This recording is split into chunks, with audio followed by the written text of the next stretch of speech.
فتحت أبواب، بهجة قلبي صفى روحي، رحمة ربي بدون حساب، أقبل قمرك بعد غياب، للجنة فتحت أبواب، بهجة قلبي. أهلا وسهلا، أنا الطالبة مريم هنية من المسابقة الرمضانية من مشاهير الصحابيات.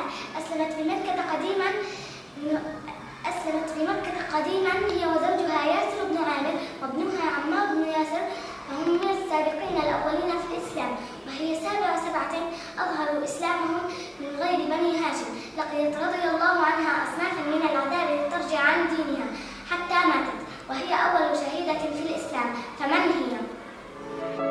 أقبل قمرك بعد غياب، للجنة فتحت أبواب، بهجة قلبي صفى روحي، رحمة ربي